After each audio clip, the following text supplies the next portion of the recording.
So we should start, right? So the first speaker of this morning session is Professor Mohammed Abouzaid from Stanford, right?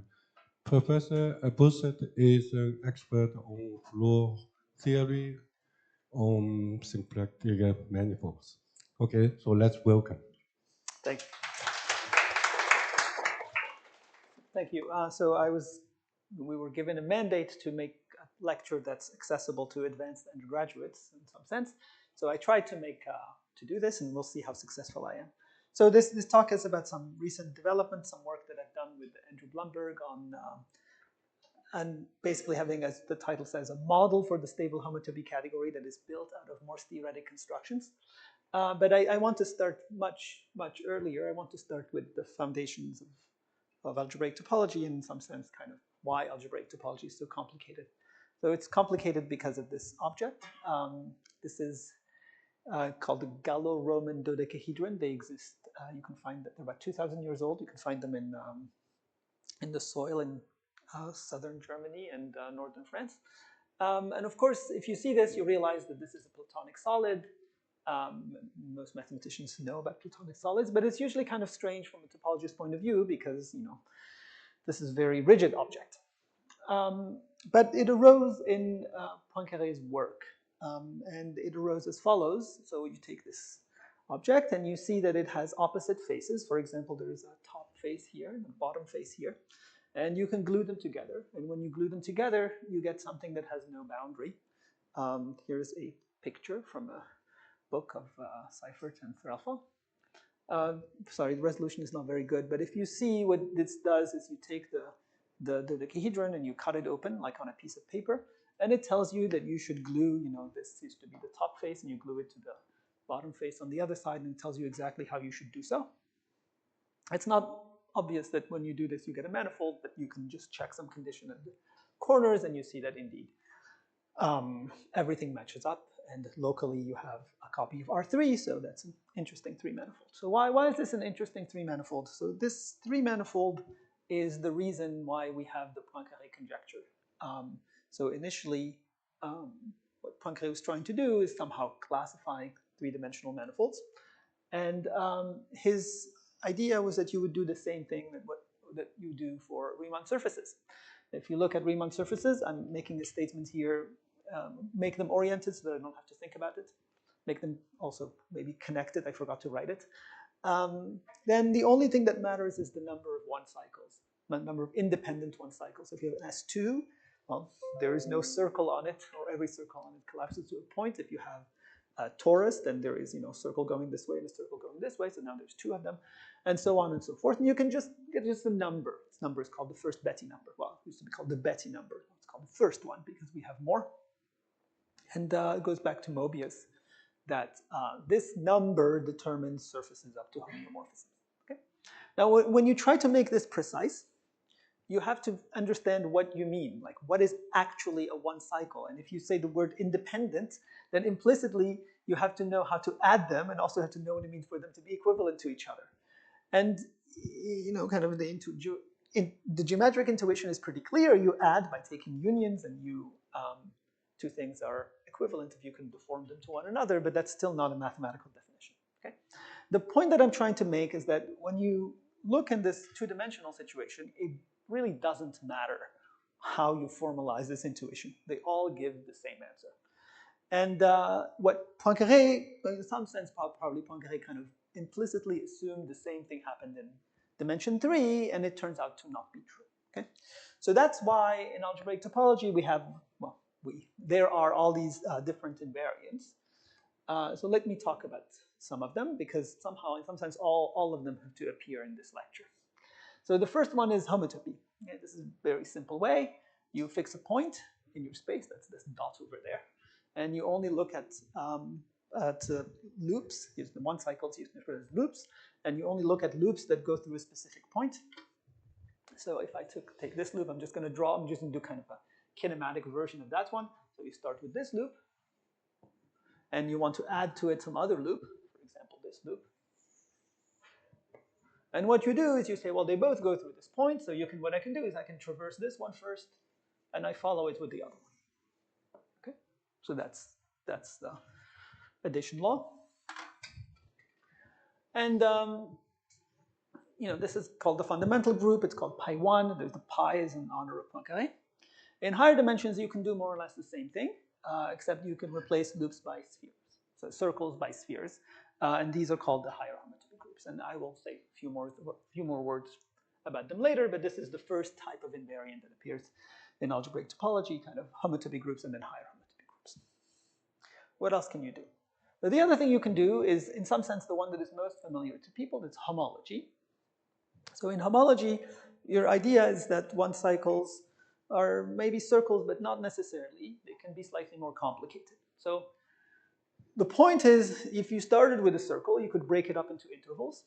And now you're going to say that two intervals with boundary, like here I took this boundary of this triangle, and I say broke it up into 3 intervals. And instead of saying that 2 circles are equivalent to each other if you can deform them, what you say is that, well, if you can break them up into intervals, and then the intervals are jointly the boundary of a bunch of triangles. Okay, so that's what's written here in kind of a few more words. So the point is to make sure that the intervals that you have, in order for them to form a cycle, you should make sure that they match up at the boundaries. That somehow the algebraic count of their boundaries, which are just a bunch of points, cancel out. So here, this point is the boundary of this edge and this edge. Okay, so it shows up in both. So the collection of these 3 edges forms a one cycle. Okay, so that's what one cycles are in this setting, just collections of intervals whose boundaries cancel. And now what does it mean for them to be equivalent? Here the technical word is homologous. They're equivalent if you can do the same kind of relate cycles, one cycles as boundaries of triangles. So if you have a collection of triangles and you look at all their boundaries, well, some of the boundaries will cancel when things match up, and some of them will not, and you will say that that is the boundary of this collection of triangles, and you'll declare such a thing to be 0. So the key thing to realize at this stage is that when you're looking at, for example, equivalence of one cycles, you're not imposing anything about how the triangles meet together at the vertices. So if you have some picture like this, okay, this is the natural thing, that things kind of match up. Okay, but it could be kind of much more complicated at this point. I mean, I'm not going to draw it, but you could just imagine that you have some situation where things wind around in some complicated way, and in higher dimensions, it can be kind of much more messy than here. And you impose no such conditions. So homology is some theory that only knows what happens in codimension 1. Okay? But of course, if you're looking at surfaces, it doesn't really matter because in codimension 2, there's just points, and points are not very complicated. So this theory generalizes to higher dimensions. In higher dimensions, you have the notion of singular homology. You do the same thing. You just replace the triangle by the n simplex, which is the span of n points in Rn. Okay, and you declare 2 things that are to be the same by looking at simplicities in 1 higher dimensions. So that's the second theory. And then there is the third theory, which in some sense is the one that is kind of most appealing to topologists, and that is the theory of bordism. So the theory of bordism requires you to make some additional step, which is that instead of thinking about one cycles being circles, you should now start allowing them to be unions of circles. So here you just literally interpret addition as disjoint union of the domains. So if I start with this circle and this circle, then the sum is just the union of these 2 circles. It's very geometrically intuitive. So now you need some other word. We're not talking about circles anymore. Well, we're talking about one-dimensional manifolds, closed one-dimensional manifolds. That's what collections of circles are. And when are they equivalent? They're equivalent when there is a 2-manifold that relates them. Okay, so this picture tells you that in this theory, you can have some class which is represented by 2 circles, which is equivalent to a class represented by one circle. Okay, so that's the theory of bordism. It is built in higher dimensions out of compact and manifolds. Now there can be many, many more of them. Every compact Riemann surface will give us an example of a 2-cycle. And you say that the relations come from the boundaries of n+1 manifolds. So if you have a 3-manifold with boundary, that gives you some relation. Okay, so at this stage, we should pause for a second. So, homotopy kind of is some kind of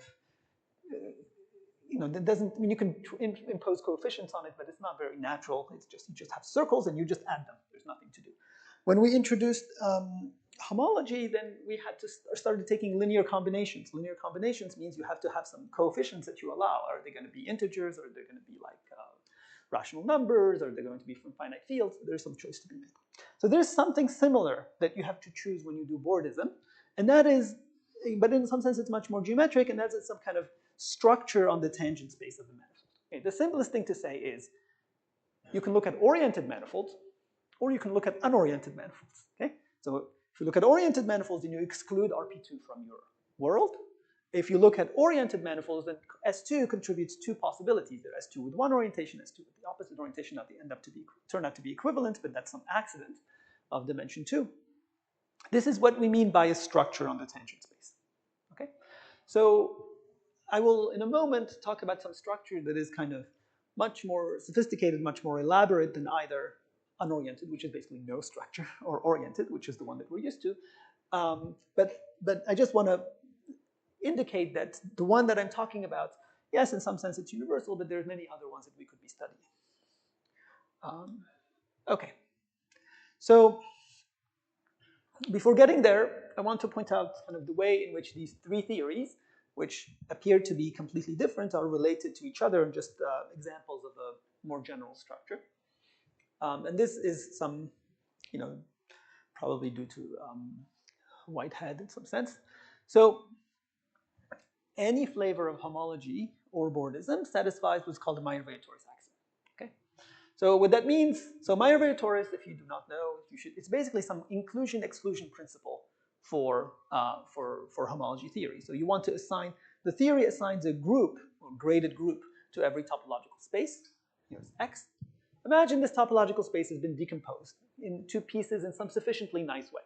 Okay? Then what you want to say is the answer for the homology of X is essentially the homology of the two pieces minus the homology of the intersection. Okay? And that's exactly what the Meyer-Vaye-Torres sequence says, except that this minus has to be interpreted in a slightly sophisticated way. It takes the form of a long exact sequence. So homology satisfies this. This is one of the first things that is proved in an algebraic topology course. Bordism satisfies this. Well,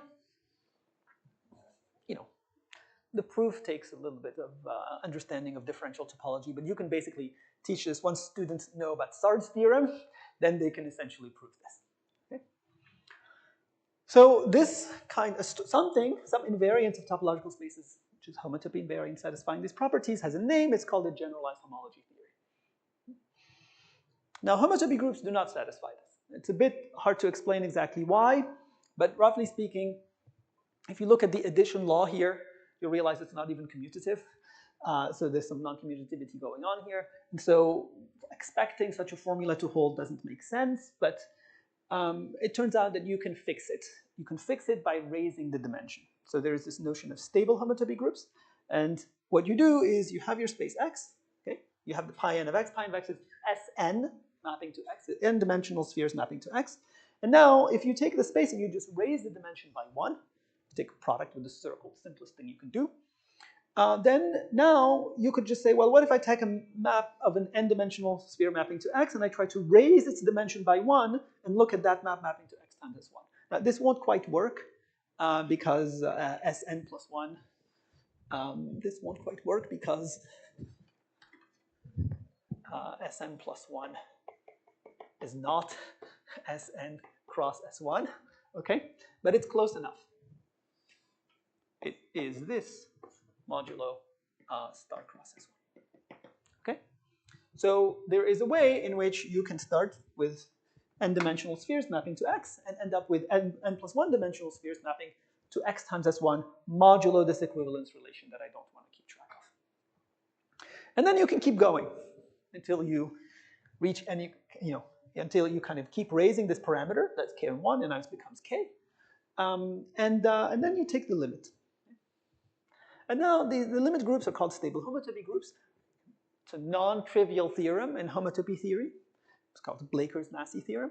That eventually this satisfies Meyer-Vaye-Torres and becomes a homology, and becomes a generalized homology theory. So now the world of algebraic topology has 4 different naturally constructed generalized homology theories, and you can ask how are they related to each other. And the standard answer, the answer that the subject prefers, is that homotopy theory kind of rules all of them.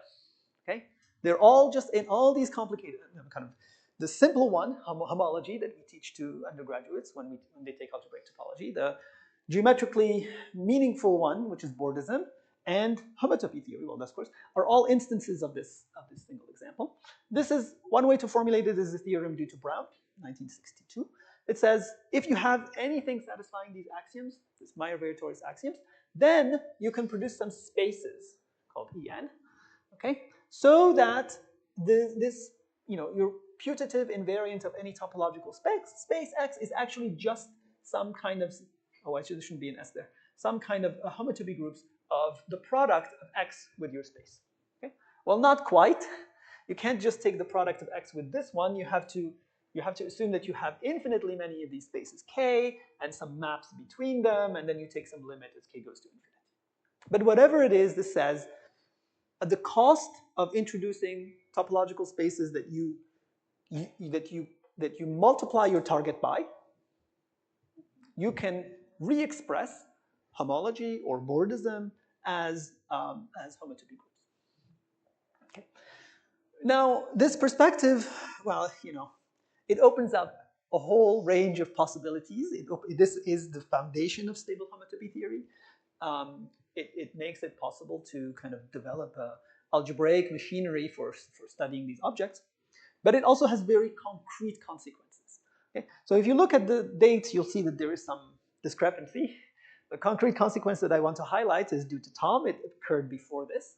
Okay? Because this is a theorem about all generalized homology theories, and this is the case of bordism, which was understood much earlier. So Thom proved many interesting theorems, but one of which is that if we try to look at bordism, an unoriented case, he also did something about the oriented case, and let's not talk about that, then you can essentially completely compute it. Okay, okay. In dimension 1, there is no interesting one manifold other than a circle, so not much there. In dimension 2, there's already something interesting, arc 2. And then higher dimensions, it seems completely inaccessible for us to be able to describe all the bordism classes of higher dimensional manifolds by hand. And yet this kind of philosophy allows you to give an answer which is extremely explicit, which is that the bordism is given by essentially a free polynomial algebra with F2 coefficients. F2 is because we're doing unoriented case, so there's no difference between +1 and -1. Okay, and it has some generators. There's one generator in every dimension except dimensions of this nature. I is equal to 2 to the k minus 1. Now, why this condition arises? Well, it has to do with the topology of the spaces that actually appear when you try to represent them via this kind of theorem. Okay, so I want to say this because the next thing I'm going to say is I'm going to advertise an approach in which the central object is not going to be stable homotopy anymore, in which we're not going to talk too much about these spaces. My point of view is that this is a difference between what is useful for computation, which is what the slide is about, and what is useful when you're trying to think structurally about output of geometric construction. Okay? As the introduction said, I'm an expert in Floer theory, and Floer theory has some geometric outputs that we want to understand from the point of view of stable homotopy theory, and this slide is just not the right way to do it. Okay, so let me say a little bit more about the other way of thinking about homotopy theory. So I said the previous slide that homotopy theory is universal, how you describe everything. But actually, homotopy theory itself, homotopy groups themselves are actual bordism groups. So this is, in fact, even older than this result of Thom that I mentioned. So let me first explain what this structure is. I said at some point I would talk about the structure on the tangent spaces of manifold, which is more refined than having orientation, and that is called the stable frame. Okay? So a framing of a manifold is just a collection of linearly independent vector fields everywhere. A collection of vector fields that are linearly independent everywhere. That is the same thing as a trivialization. It's identification of the tangent space with Rn, where n is the dimension. The stable framing is something a little bit weaker. So you don't assume that the tangent space is isomorphic to Rn. You assume that if you add a copy of a trivial vector space, this becomes so. once you have this notion, basically because you added this extra copy, you can make sense of cobordisms respecting this. Okay? So you can say you have frame cobordisms, you have a manifold with boundary, and the manifold with boundary has this kind of structure. Okay? And then you say that if you have a closed manifold with a stable framing, and the stable framing extends to a closed to the interior of something which bounds it, then that's zero. Okay? So that's the definition of frame bordism. And now the result of Pontryagin, which is not quite 100 years old, but we're getting there, is that frame bordism is isomorphic to stable homotopy. Okay? This definition that I gave you about maps from Sn to the target and then raising the dimension by 1 and taking the limit, something that looks very complicated, very algebraic, actually is some very geometric notion. He didn't, I think he didn't quite, he knew this. I think if you look at the 1936 paper, you will see some statement about computing pi 3 or some stable pi 3, stable pi 2, or something like that. But it's clear that he knew exactly how to do this in higher dimensions. So the advantage of this is that it allows you to visualize something, if you're comfortable with manifolds, it allows you to visualize some things which can be very complicated in a very simple way. And the standard example, that there is a map, non-trivial map from S3 to S2. If you try to describe it, usually what we do is we say, well, okay, it's called the Hopf map. You take C2, just write something. You take C2, you remove the origin. C2 minus 0. This is homotopy equivalent to S3. And on this base, you have C star action. Okay, and this C star action restricts to an S1 action on this, and the quotient of this is S2. That's usually how it's described. This is a fairly complicated thing to visualize, involves you to at least to understand what's happening in dimension 3. But actually, it turns out that from the Pontryagin perspective, it's a very simple picture about stable framings of the circle. Okay, so you take a circle. Well, circle is framed. You can just go around the boundary following its orientation. Nothing interesting. And then you can add it, or once you have that, you can add a trivial copy. That's what I drew here. So the blue one is just following around, and the red one is a trivial copy. Doesn't interact in any way with the tangent space of the circle. Or you can do something kind of more sophisticated. You take the circle. You think of it as the boundary of the disk. Okay. Now, the disk has a standard framing at the origin, the x and the y directions. And so you can just use the x and y directions everywhere as your framing. Notice the blue thing is not rotating anymore. So these are the two possible stable framings of S1, and one of them corresponds to the Hopf map, and the other one corresponds to the trivial map, and I will let you try to think about which one should be which if you do not know. Okay, so this is some indication that this world of stable homotopy theory, which involves very elaborate, complicated algebraic construction, some limit process to even begin to define anything, is in some sense, has some kind of topology or topology of manifold, geometric topology, hiding behind it.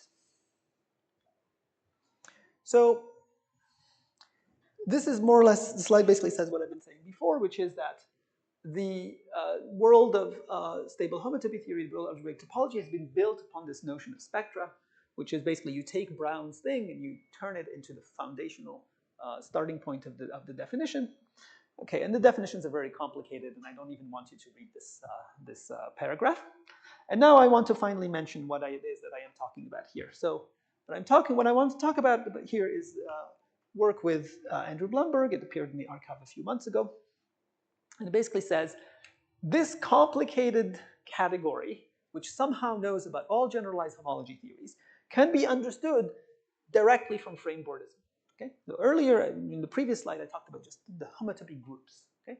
Just some groups associated to a point. But actually, there's more things you can do. You can look at different maps between spaces, up to stabilization, and so on and so forth. And you can understand all of it from the point of view of frame bordism, and one additional geometric input, which is the idea of Morse theory. Now, I haven't said anything about Morse theory so far. I have to check the time. Okay, good. So that will be the next thing. Okay, so there's even vague statements in the spirit of Morse theory. What in the world does that mean? So what is Morse theory?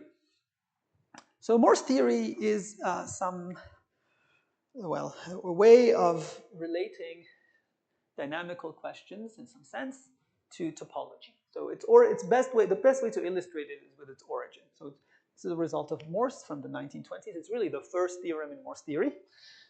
It says the following wonderful thing. It says something about Sn, but let's drop Sn. Just look at S2. Okay?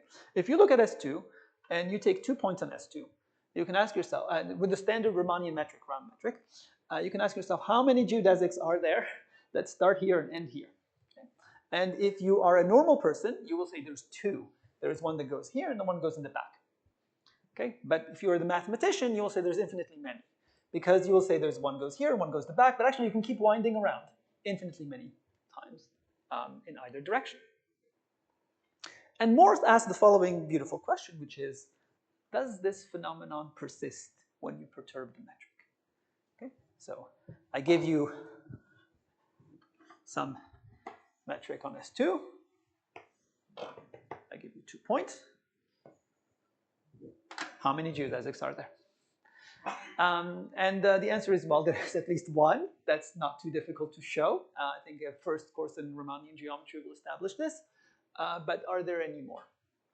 And what Morse realized is that the topology gives you an answer to this question. Okay? So the idea is summarized here. So roughly speaking, there is a function on the space of paths from here to here. So this is energy functional. And the geodesics are exactly the critical points. That's fine. That's not too surprising. But now something interesting happens, which is that if you try to take a geodesic and you try to deform it, you see that there's basically a finite, so that you decrease its length. You see that there's a finite dimensional space of deformation. This is it's called Jacobi fields in the subject. But this finite dimensional space, its dimension depends on the geodesic. Okay? So the first one will have index 0, the other will have index 1, the one. Okay. So this is called, the technical term for this is the number of conjugate points, usually, how it's described. But anyway, this number goes to infinity. And now comes the key insight, which is that you can use these, the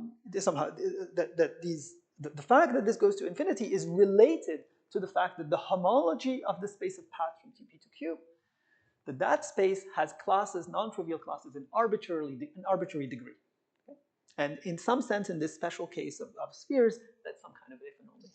So because it's true, because it's somehow some topological statement about the homology of the space of paths, it will persist even if I deform the metric. So if I look at geodesics for this metric, I should also be able to detect the fact that the homology of the space of paths is infinite dimensional from a study of geodesics from points from here to here. And so therefore they must exist, they must persist precisely because they do not have the same index. Okay, so that's the intuition. Morse's way of implementing this is a bit awkward because it forces you to kind of study what happens to the space of paths, level by level, as you allow yourself to look at paths of longer and longer length. But in the 1980s, there is a different approach to this due to Witten. And I'm going to explain some simplified version where we're not doing infinite dimensions anymore, but just finite dimensions. And what he did is he basically said, you can associate to the setting a chain complex. Okay? Chain complex, which means a graded abelian group with some differential. So the simplified setting is you take a Riemannian manifold, let's make it compact, I should have put that in, and you put a generic function on it. Okay? So you are going to do, just like before, here we're looking at geodesics, now we're going to look at critical points of this function. So here's the height function on some profile of some mountain maybe. And there is going to be some local maximum and what we call in America a saddle point. I don't know if that's a standard term in other countries. And so these will be the generators of this chain complex. Okay? In this case, there will be 2 generators. If you have a chain complex, you also have to understand what the differentials are. And the differentials are interesting. The differentials are related to the gradient flow. So in this case, there is a gradient flow line from P to Q, and so that tells you D of P equals Q. Okay? And more generally, what you should do is you should look at the gradient flow lines that are isolated, which means that come in 0-dimensional families. And there's a theorem that basically says if they are isolated, there's only finitely many of them. And you count them. So the space of all of them is called MPQ, and the count I called here DPQ, which is basically what is the coefficient of the of P and Q in the matrix D that is the differential of this chain complex. It's free chain complex with explicit basis, so you can just write the operator D as a square matrix. Okay, so now you have to prove that this is a differential. I mean, if I give you a random matrix, square matrix, its square is not zero. And the proof is interesting because the proof starts to indicate to you that you should be looking at higher dimensional moduli spaces, not just the ones which have dimension 0. So you have a P and an R, okay? And you want to make sure that the coefficients of D squared, involving P and R, is actually 0. Well, you just expand the matrix. That's the sum of dpq times dqr. It's a standard multiplication. And then the key point is to interpret this sum of these products as the boundary of the moduli space of one-dimensional gradient trajectories going from P to R. So there's a picture you can draw here. If you have a gradient trajectory from P to R, that's a solution to an ODE. Okay? We all know existence and uniqueness of solutions to ODEs. Okay? But it's an ODE that's actually defined on the entire real line. It doesn't have an initial condition, it has an asymptotic condition. So that means the only way that, in the one-parameter family that you could fail to have a limit is if something happens at infinity, and we call that breaking. What happens is that this gradient trajectory from P to R converges to a concatenation of two trajectories, one from P to Q and one from Q to R. That's exactly this term here. And you prove that that's the only thing that can happen generically, which shows D squared equals 0. Okay? So this is Morse complex. It is some way of understanding, in fact, ordinary homology. Yeah. This Q. So this, yeah, so there's a Q here, but you could imagine there's another breaking. There could be another Q prime. This is not a geodesic, this is a gradient flow line. So if you have a gradient flow line, the only way that it can be parametrized by the entire real line is if it converges to a critical point. You're not actually cutting, because if you're not at a critical point, then the gradient is non-zero, so you must keep moving. Okay? So if you're converging to some point, in the limit of your gradient trajectory, that point must be a critical point because you're basically stopping once you get there. Okay? Okay, good. Okay, so this is still the 1980s. We still haven't reached anywhere near the modern times. But this is where things begin, in some sense, for me. So this is Fleur's first paper, maybe second paper, on attempting to understand Morse theory in infinite dimensions. In fact, the infinite dimensional setting that he's thinking about is much more complicated than the one that Morse thought about. But I just want to highlight some things in it. So this thing starts by saying, we have the trajectory spaces. These are what they call the moduli spaces of gradient flow lines between two critical points. So he says they are framed rather than only oriented. Okay, so that was the point of the first half when I pointed out that there's oriented bordism, but also more sophisticated versions such that framed. You should have said stably framed, but that's okay. And then what he wants is that you should therefore be able to do the following. Instead of only being able to define this Morse complex and Morse homology, you should be able to do the same thing for a generalized cohomology theory, okay, as I've been describing earlier, and probably frame bordism would be the one. And then you can mostly neglect what's left here because it's some attempt at describing how this would work out technically, and it doesn't quite work like this. But that's the first time that somebody realized that we could go beyond ordinary homology to try to understand these generalized homology theory, bordism, and enhance all possible generalized homology theories if we do frame bordism from something that has to do with the moduli spaces of gradient trajectories. Okay, so after Fleur's work, Cohen, Jones, and Siegel gave the first attempt at formalizing this idea. So they said the following thing. So we should try to think abstractly and try to think about what does Morse theory give us. What kind of data about framed manifolds does Morse theory give us? And what it gives us is what they call a framed flow category. It's not a very complicated object. It takes a few words to describe. So a category has a certain set of objects. But this is not some kind of crazy category of all varieties or all vector spaces. It's some concrete thing. The objects are just the critical points that you have in mind. Okay. Usually, when you're doing something in Morse theory in finite dimensional manifolds, there's finitely many of them. It's not. Okay, so those are the objects. Now, what are the morphisms? Well, as I said, the morphisms should be these moduli spaces of Floer, of gradient trajectories, and as Floer said, they happen to be stably framed. So we should give ourselves some compact, stably framed manifolds with corners. Why do they have corners? Because I already explained that there's some breaking phenomenon. Okay, so let's call that MPQ. That will be the space of morphisms from P to Q. And then there's one more piece of structure, which is a composition map, which is if you have a gradient trajectory from P to Q and a gradient trajectory from Q to R, you can compose them. Okay? That's exactly what the formalism of categories allows you to formalize, and you compose them and you get a gradient trajectory from N to R, from P to R. Okay? And the only thing that is essential to impose that may not be obvious if you weren't doing geometry is that this map is the inclusion of a codimension 1 boundary stratum, and that every codimension 1 boundary stratum of the target arises from this map. Okay? So I'm just going to give some heuristic picture. So this is P, Q1, Q2, R. So we could have some situation where there's some gradient trajectories like this, and then some gradient trajectories like that. Okay, and if I try to encode this in this language, what I would imagine, for example, is MPR is a union of intervals.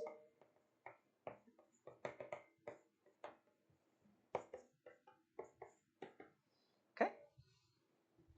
And these intervals, their boundaries are identified with the product MPQ1 cross MQ1R. Let's say these are the ones that are labeled by Q1, where you stop at Q1. Union, the same thing with Q2.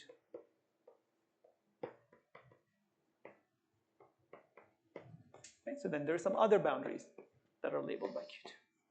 And of course, the way that I've written it, basically you already know that. That means that one of these spaces must consist of only one point, and the other one must consist of 2 points, because I have 2 points here and 2 points here. There's some consistency condition about the boundaries that is very hard to make explicit, but it just follows from the statement that this is a manifold with boundary, and these are its boundaries. The only thing that's happening here is instead of just drawing things with intervals, if you now had an additional point, S, then this MPS is now 2-dimensional. Okay, and so the boundary of MPS would look something like this. And then the boundary strata would themselves have some kind of description in terms of lower dimensional ones, and everything is encoded by the notion of a category. So Cohen, Jones, and Siegel succeeded in essentially establishing the following thing. If I give you this data, then you can construct a topological space out of it. Okay? So this is some indication. I mean, it turns out that the topological space is unique up to this idea of taking products with spheres, of raising the dimension. Okay. So unique up to homotopy. So this is the starting point, and now it suggests that maybe we should be able to do more. So what was happening at the time, or after Cohen, Jones, Siegel, what people wanted to do is to say we should use this idea to write down some kind of functor, something that takes Morse theoretic constructions and produces out of it something in the world of stable homotopy. Okay? Because that's what this suggests. And what this work with Blumberg that I'm advertising says is that that's not what you should do. What you should do is you should take this picture and you should extend it to the point where this is the world where stable homotopy lives. We don't need to translate it to anything, to any other language. Okay? We don't need to construct some topological space and that is well defined only up to stabilization. This is already a representative of what we should think of as a generalized homology theory. Okay? So that's what I want to explain. If I'm going to explain this, then what I need is to be able to talk about maps. This is kind of this growth and Deakian perspective. You shouldn't just think about objects, you should think about maps, which means, so what I want is, so in the stable homotopy category, your objects are stable homotopy types. There should be something called the category of flow categories, where the objects are these things. Okay? Well, what are the morphisms? If the objects are these things, then we need to understand what it means to map from one to the other. And the answer is not obvious if you don't have the geometric insight that comes from Morse theory.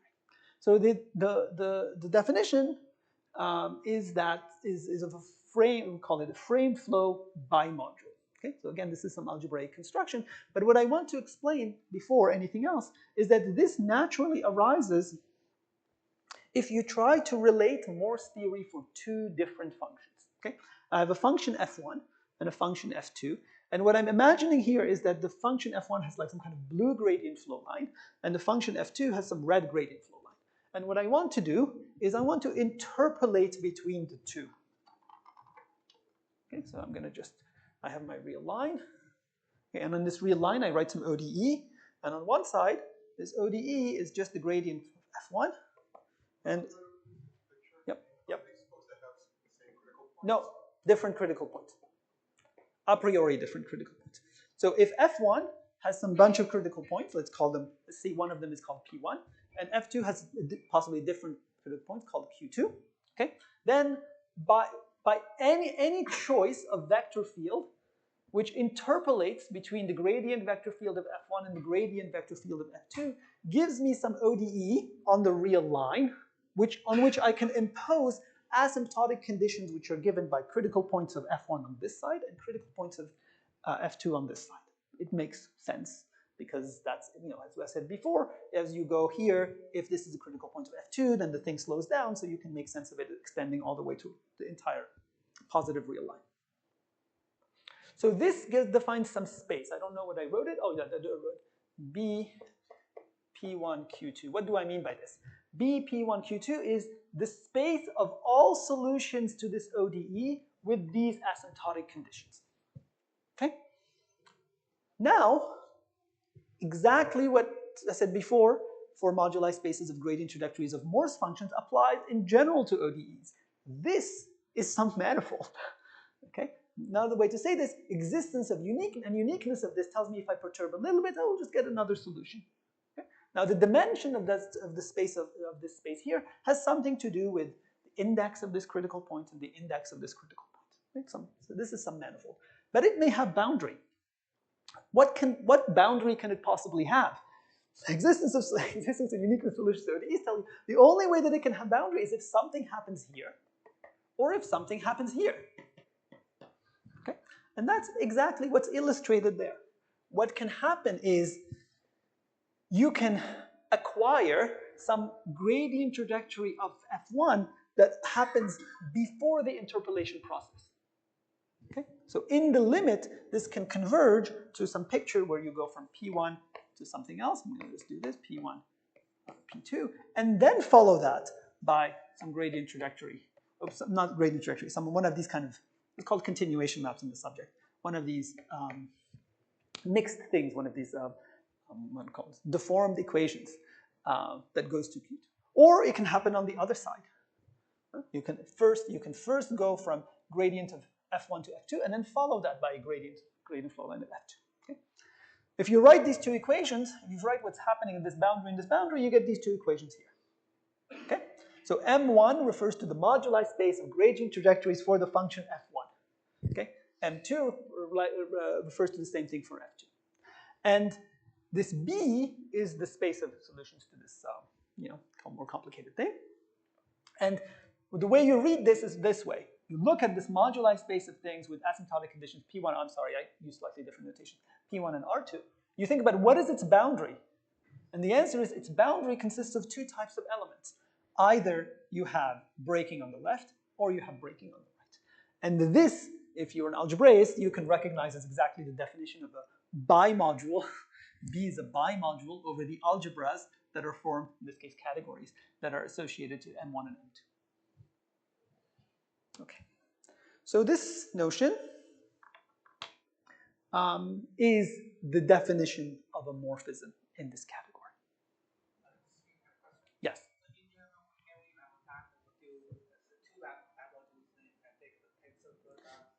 Yes, you can take their composition and you can, roughly speaking, think of it as a tensor product over M2, for example. That's composition, absolutely. So this over a same space but different Morse function. So this is what's happening here when I'm illustrating it by example. Okay, but you can actually do it with a different spaces too. So I don't want to elaborate, but if I have some smooth manifold x1 and with some Morse function f1 to r, and another smooth manifold x2 and map f2 to r, and a smooth map, let's call it phi between them, you can do the exact same thing. The only thing you do is you put here, put a dot, and you call it phi. Okay, and what that means is you go from here to here. Here, this is a gradient trajectory that lives in this space. And at this point, you just require some matching condition that this output, the end point on this side, that the image of it under phi is the starting point of the gradient trajectory you're going to put on the other side. So it's, yes, this was just an illustration for why this is a not crazy notion to consider. Okay, so as I said, flow by modules are the morphisms of a category whose objects are flow categories. Okay. Now you can do more stuff. You can glue them together. That's composition. And more importantly, there is a notion of a family of them. You can interpolate between them, which is a homotopy. So you can look at the category of such things up to homotopy. Okay. Objects are flow categories. Morphisms are flow by modules. And this has some additional structure. It's triangulated. You can take cones, whatever. Let's just ignore that for now. And now comes the main theorem, which says a category of flow categories is equivalent, let's ignore this word as a triangulated category if we don't want to worry about it, to the category of spectra. So the category of spectra is sometimes called the stable homotopy category. Okay. So this is what I mean by we now have some completely, some model for the stable homotopy category that is built entirely out of smooth manifold framed smooth manifolds with corners and basically products of them. Okay. Now, at the beginning, I said there are many different versions of bordism, oriented, unoriented, and then we talked specifically about this framed one. Every single one of those will have an analog of this. Okay. So I think since I'm almost at the end, I can allow myself to use more technical words. For example, if you, so stable homotopy theorists will tell you that there is something called the MU spectrum. It's a ring spectrum. And the MU spectrum has some notion of, there's a category of modules over it. Okay? If you try to look at a definition, good luck. But all you, yes? So usually when you talk about spectrum, it's more likely to use an infinite category. Yes. This theorem is, if you look at the archive paper, it will say there is a stable infinity one category of framed flow categories, which is equivalent as a stable infinity category to the category of spectra. Yes, natural, that's an interesting question, but okay. Yes? Does it have anything with the spectrification? We start from homology, yes. And we want to get manifolds. Yes. So you mentioned Floer. Yes. And there is spectrification of Havana. Yes. I'll come back to that in a second. Let me finish the point that I wanted to make. So you may want to do the same thing with other theories of bordism, like for example complex bordism. And the only thing you have to do is when I defined flow categories at the wrong way. When I defined flow categories at the beginning, I said morphisms are compact, stably framed, and you just cross the word framed, and you say stably complex, and there you go. You have a category of MU modules. This is not quite a theorem yet, but I completely have no doubt that it is true. Okay, so that's the point that I wanted to make. This is some statement that I stated as something about the category of spectra. So it's stated about frame bordism, but in fact, it's true for other bordism theories. Okay, so I should stop soon, and I will not forget to say something about your question. But I just want to say, so this is the first thing. You can do the same thing with other stuff, with other bordism spectra. The other thing is that actually this is all the outgrowth of some project to do something much more complicated, because what we need to do in Floer theory, you can tell I've been talking only about Morse theory, but when you do Floer theory, you have something much more complicated, which is instead of manifolds, you have orbifolds, but actually you don't even have orbifolds, you have something like derived orbifolds, whatever they are. But whatever they are, they're sufficiently geometric objects that you can do everything that I said before about them. This is actually kind of very useful because, in the story that I've been telling, all I'm saying is, well, something used to exist, but it's not very convenient and very pleasant to work with when you have geometric inputs, and now we make it more pleasant. But actually, in the world of the Rye-Broberfold, this thing didn't exist before. Okay? And then, I said something about, somebody asked me about stable infinity category. Okay, fine. But when you do constructions in homotopy theory, you do more than that. You look at products and you do complicated algebraic construction. So maybe you want have some symmetric monoidal infinity category. This is in preparation. It's going to take us a while. But in some sense, from my perspective, what I'm most excited about is that there is something that goes beyond the world of ordinary algebra called curved algebras. And they're usually studied over kind of discrete rings, like whatever rational numbers, and they are usually written as solutions to certain equations. So you take an algebra which d squared fails to equal 0, and you look for elements so that you can correct this failure, and that usually involves very complicated formulas. But what we're currently doing, we're actually spending most of our time on, is figuring out how to formalize this and extend this to this spectral setting, and this is one of the main reasons why we had to develop this technology. So, okay, so then I will answer your question, which is, does this have to do with spectrification? Yes, that's exactly what Floer said. Floer said that the fact that the moduli spaces of curves in gradient trajectories are actual manifolds with corners should tell you that you have a canonical spectrification, except he didn't have that word. So it's not something you have to look for. It's something that Floer theory gives you a priori. Okay? So with that, I will end my talk. Thank you very much. Any questions? Comment? Yeah. Go ahead. So, does this new category you constructed have any applications to other fields or to geometry? Well, I would call Floer theory geometry, but so again, the goal is to construct invariants of symplectic manifolds that go beyond their ordinary Floer homology groups. So at this stage, somehow, I do not have something that I can point to you as saying this applies to that problem in symplectic topology, but that is exactly what the intent is. The intent is for one to be able to build upon this, to take any of the classical applications of Floer homology, like the Arnold conjecture, whatever, something like that, and be able to do so from this kind of higher perspective. All right, thank you. You're welcome. Any more questions? I may have a very naive question. In my knowledge, I only know Floer homology in symplectic geometry. Yeah. From your talk, I think it has a more generalized version, and your statement is also not restricted to symplectic geometry. So the way to think about this is, how does Floer homology work? You do symplectic geometry, you study some PDE, you look at solutions of that PDE, you extract numbers, you produce a chain complex. Okay? So that means you can think of it as something that goes from symplectic manifold to chain complexes. Okay, what do we want to do? What did Floer want to do? Go from symplectic manifolds not to chain complexes, but to something that is finer than chain complexes, like some kind of world of spectra. Okay? So Cohn, Jones, and Siegel proposed that you should do this using the traditional formulation of spectra, but this is just extremely hard.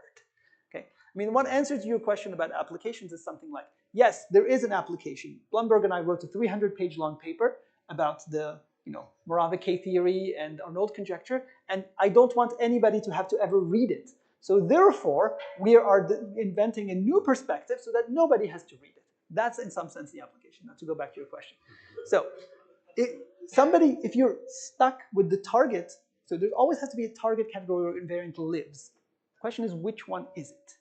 How to pick it correctly so that you can make clear geometric arguments about what you're constructing. And what I'm saying is, in some sense, you don't need to learn anything about spectra. You don't need to know what orthogonal spectra are. You don't need to do anything, because the direct output of Floer theory are these moduli spaces of curves, and these moduli spaces of curves define spectra, or rather, an alternate model for them. That's the answer. You're welcome. Any more? Yeah. Yeah. Yes. Oops.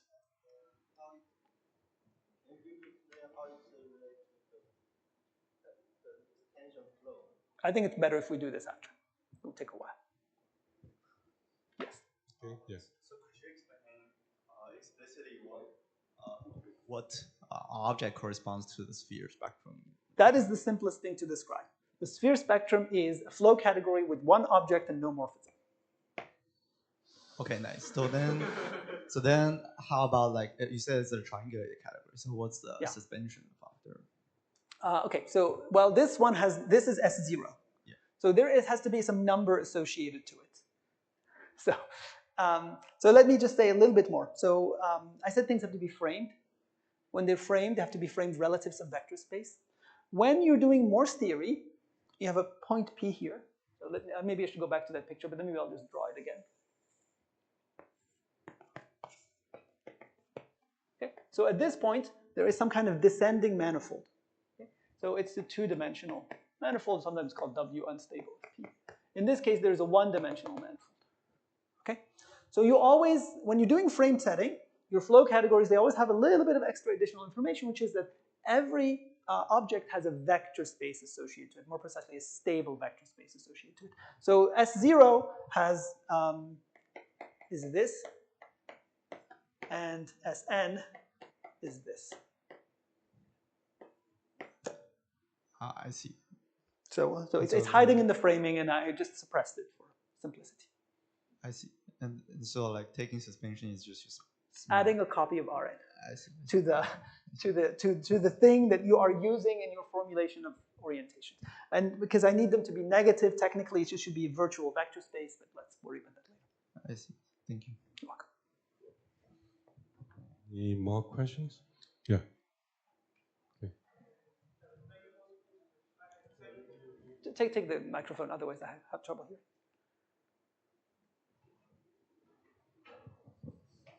My question is, in the triangulated category of spectrums, it seems that every triangle of spectrums, we can define consider it as some stable homotopy type, right? So we can define or generalize the homology. Mm-hmm. But from the original paper of Cohen, Jones, Siegel, the geometric realization, the output of a general flow category would be some pro-spectrum, not spectrum, because the diagram extends in two directions infinitely if the flow category is not bounded, right? So I'm interested in if we need some restrictions on the flow category, such as bounded or. So your question is about what if the set of objects is infinite? Okay. Are there some additional conditions? And the answer is yes. So, but I don't want to spend too much time on it, but if you have two critical points, what you have to assume is that MPQ is compact. Okay? But the correct condition is that for all P, this set is compact. Okay. And this will give you the categoric spectrum. Now, there are variants of this. If you assume that you're in a setting where you can assign to every P a number, okay, then maybe you can replace this by the condition that this map to R, which is given by A of Q, you could, for example, require the condition that this map is proper. And if you do that, you will get something closer to prospectrum. It has to, again, it has to do with how you define. This is very, you're right, there's some point here you have to be careful about when things are not finite, but there is an answer that produces spectrum, which is the thing that I care about. Thanks for your explanation. Yeah, any more questions?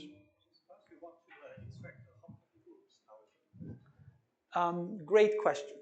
So, in fact, this is the other key point of this, which is that this allows you to formulate the notion of Floer homotopy groups without understanding the notion of spectra directly. So let me answer your question in a slightly different way. First, let me make the following point. Let's say that X is a topological space. Okay, and I'm interested in the stable homotopy groups of X. So if I look in a textbook in algebraic topology, it will tell me that in order for me to understand this group, what I have to do is I have to go through this procedure of X times S1 modulo star and then da-da-da-da and compute the homotopy groups. Okay, but there's a completely different way to do it, which is frame bordism. Instead, I can look just at maps from M to X, where M is stably framed, okay, up to stable frame bordism, and that will represent this thing. Okay. The same definition works if you replace X by a flow category. Okay. So what that means is it will take a little bit longer to explain than I want to use at the board right now. So I will tell you right after if you want.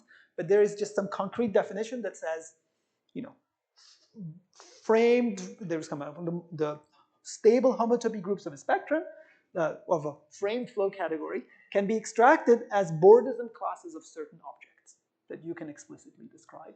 And you do not need to use the entire machine in order to describe them. So I'll tell you later if you want. Okay. I have a following question. What's the advantage of working with Floer homotopy groups rather than Floer cohomology groups? I mean, the short answer is they have more information.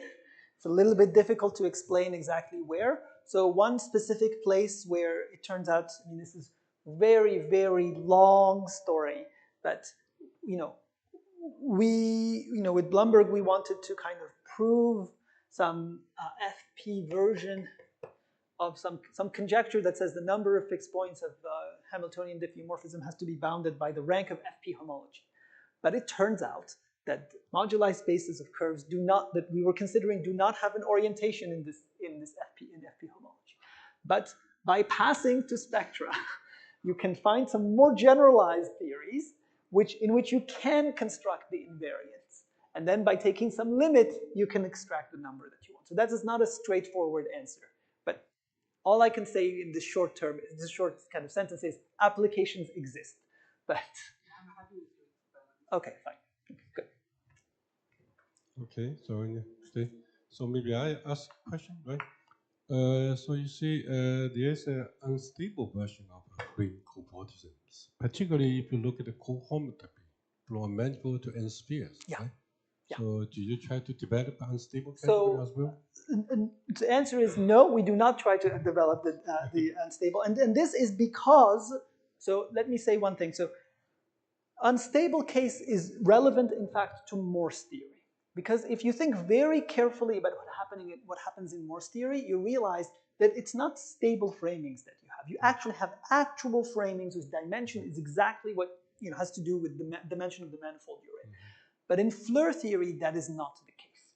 We only know the existence of framings because we can take the tangent space and we can realize it as the index was associated to some Fredholm operator, and then we can take that Fredholm operator and we can deform it through Fredholm operators to one which has trivial kernel and co-kernel. Okay? And in that process, you must involve stabilization.